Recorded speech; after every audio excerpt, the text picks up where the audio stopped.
Há milhares de anos, gigantes andaram pela terra. Mas como as escrituras diz? O que a Bíblia fala?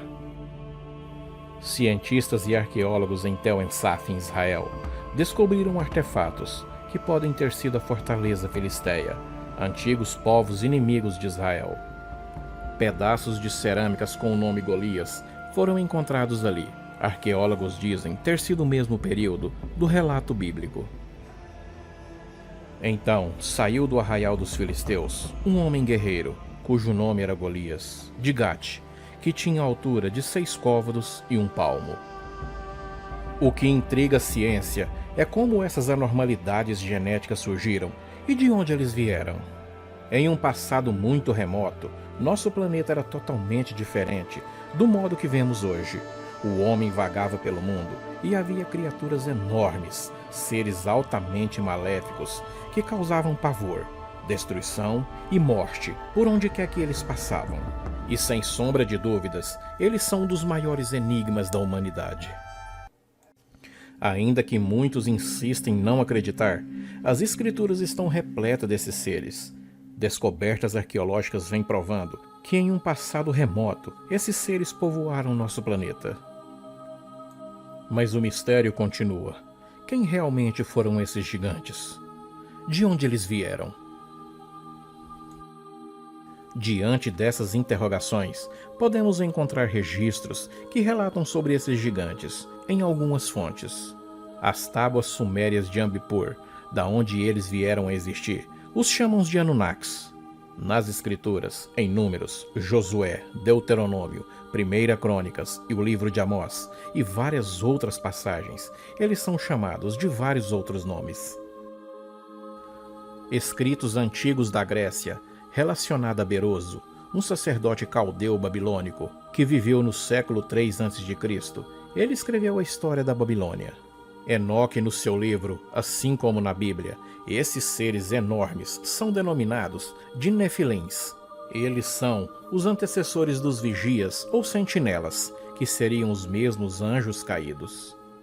O livro dos Jubileus os chamam de gigantes, e o livro de Enoque também acompanha. Esses livros foram achados em Qumran, nas imediações do Mar Morto, aonde os textos registram vários gigantes, inclusive Gilgamesh. O relato desse fragmento é o castigo de Deus sobre esses gigantes, tratado no livro de Enoque e na própria Bíblia. Relatos desses misteriosos seres são encontrados em tábuas e registros sumérios. De acordo com os ditos sumerianos, anjos eram conhecidos como os Anunnakis, que literalmente significa grandes filhos de Anu. A escritura suméria foi desenvolvida aproximadamente cerca de 5.000 anos antes de Cristo, uma civilização altamente avançada na sua época em diversas áreas. O idioma sumério, o termo Na, ou Anu, no acadiano, é referido ao deus do sol e ao deus do céu, aonde o seu nome se traduz, o iluminado. De acordo com a crença, os Anaquins eram conhecidos como os brilhantes, ou aqueles que brilham. Registros apontam que os Anaquins eram altamente avançados, tanto em cultura como também em tecnologia, ocupando o Oriente Médio por volta de 8.000 anos antes de Cristo. Segundo registros, o principal objetivo foi seu centro agrícola, para a aprendizagem da civilização local, por isso são conhecidos como senhores do cultivos. Segundo Zacarias Sitchin, os Anunnakis teriam miscigenado seu próprio DNA com os dos homens eretos, a fim de criar a humanidade com a finalidade de produzir escravos, para produzir os minerais e o ouro. Nos dias de hoje, esses relatos envolvendo os Anunnakis é aceito por alguns adeptos, como os Anunnakis sendo equivalente ao Deus criador da Bíblia. Mas o que os registros de cuneiformes realmente dizem sobre os Anunnakis e deusas e deuses dessa civilização? O deus babilônico Marduk era tratado como um ser vindo direto dos Anunnakis. A deusa do amor Yanastar era filha de Enlil, conhecida como a deusa da guerra, do amor e da fertilidade. Ninurta, por sua vez, era o deus dos combates. Nimrod, por sua vez, não se encontra nos textos babilônicos, mas é referido no Antigo Testamento como sendo governante da Mesopotâmia. Este possível local, as escrituras nos dão pistas, como Shinar, Sinar, Sinear ou Shinear, uma localização em algum lugar nas mediações da Mesopotâmia, aonde provavelmente ali foi construída a Torre de Babel. Vários outros deuses havia na cultura suméria, como a deusa Shamash e Nana. Inanna em sumério e Astarte em acadiano, irmã de Shamash, ou esposa, conforme alguns registros, ligado a Vênus. Há uma variedade de deuses nos relatos sumérios, que ao longo do tempo foi se modificando, o que se tornou muito difícil entender sua verdadeira origem. Mas o que percebemos através da história é que esses seres brilhantes se tornaram deuses e passaram a serem adorados pelas civilizações sumérias. Esses seres parecem que fizeram parte de uma família de governantes, dinastias ou algo do gênero, sendo cultuados e se tornando deuses principais aproximadamente 3000 a.C., na cidade de Uruk, aonde parece que ele mesmo ter fundado. Sua linhagem é um tanto misteriosa, sem muitas informações.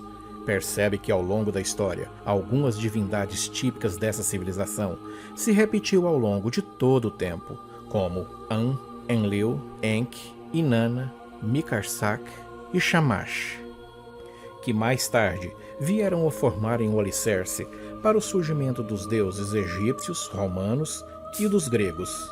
O interessante é que em todo registro, em quase toda cultura, há um grupo especial que representa um sacerdócio distinto, muitos chamados os resplandecentes ou brilhosos.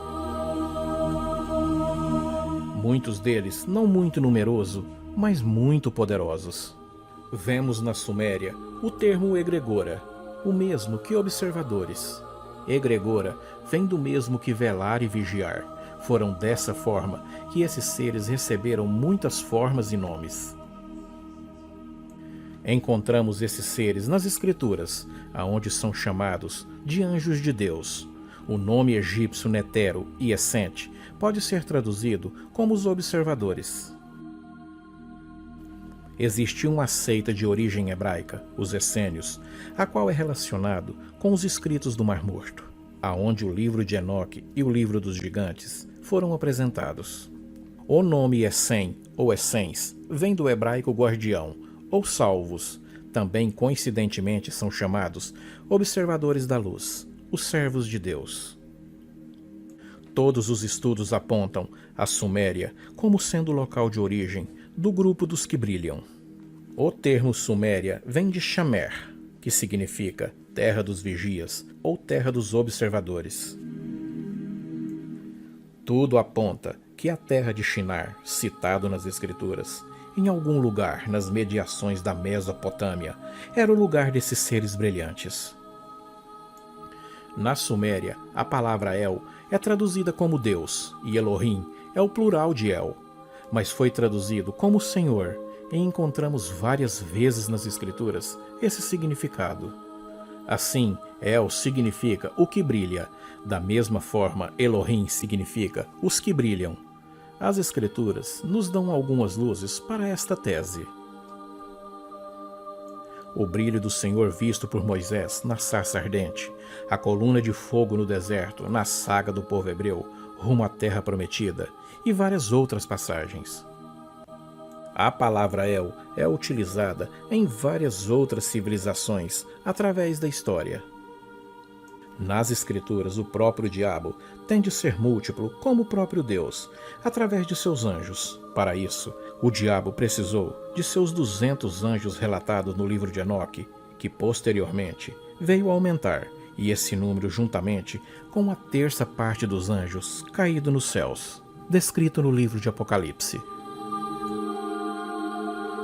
E houve batalha no céu.